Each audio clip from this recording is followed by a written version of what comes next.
लोकसभा में कार्रवाई की शुरुआत ही हंगामे से हुई थी और जैसे ही लिब्राहन आयोग की रिपोर्ट पेश हुई, हंगामा और भी बढ़ गया। थोड़ी ही देर बाद लोकसभा को कुछ देर के लिए स्थगित करना पड़ा। लेकिन सबसे हैरान करने वाली है इस रिपोर्ट में दर्ज बातें। जिन अटल बिहारी वाजपेयी के नाम के जिक्र से संसद में तूफान मचा था, उन वाजपेयी का जिक्र रिपोर्ट में तो है, लेकिन उनके बारे में बस ये कहा गया है कि उनके नियंत्रण में कुछ नहीं था। 17 साल में 1700 पन्नों की रिपोर्ट बनी, लेकिन रिपोर्ट में ऐसा कुछ नहीं लिखा जो साबित करे कि ये देश की इतनी बड़ी घटना पर बनी है। 1992 में एक ऐसी घटना हुई जिसे पूरी दुनिया ने देखा।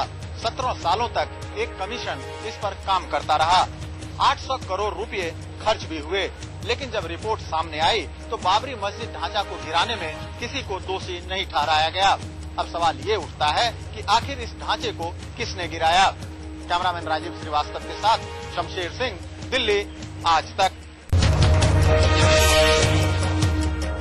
कौन है 6 दिसंबर 1992 के गुनहगार?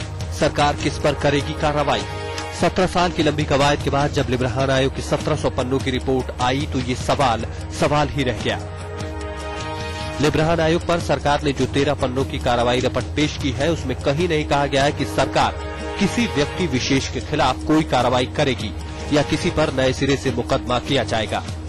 एटीआर के मुताबिक सरकार पुलिस, नेता और प्रशासन का गठजोड़ तोड़ने पर सहमत है। सियासत और मजहब का घालमेल रोकने पर सरकार तैयार है।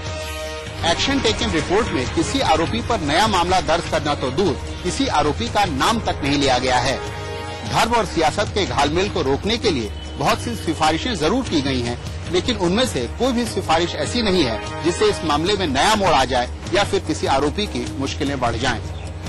संदीप सोनवलकर के साथ बालकृष्ण, दिल्ली, आज तक। अब वहाँ पर मंदिर ही बनेगा, मंदिर ही बनेगा, मंदिर ही बनेगा, मस्जिद नहीं, मस्जिद नहीं, मस्जिद नहीं। लिब्राहन कमेटी की रिपोर्ट संसद में रखे जाने के बाद कल्याण सिंह की प्रतिक्रिया ऐसी थी। जाहिर है कल्याण सिंह अपना क्रेडिट लेने से चूकना नहीं चाहते थे, इसीलिए उन्होंने साफ साफ कहा कि उन्हें ढांचा गिरने पर कोई अफसोस नहीं है। ढांचा की सुरक्षा के सवाल पर उन्होंने कार सेवकों को बचाने की दलील दी, लेकिन वहाँ पर इकट्ठा लाखों कार सेवकों पर गोली चलाने की इजाजत मैंने नहीं दी थी। कल्याण सिंह बखूबी जानते हैं कि कहां चोट करनी है और कहां बचाव करना है।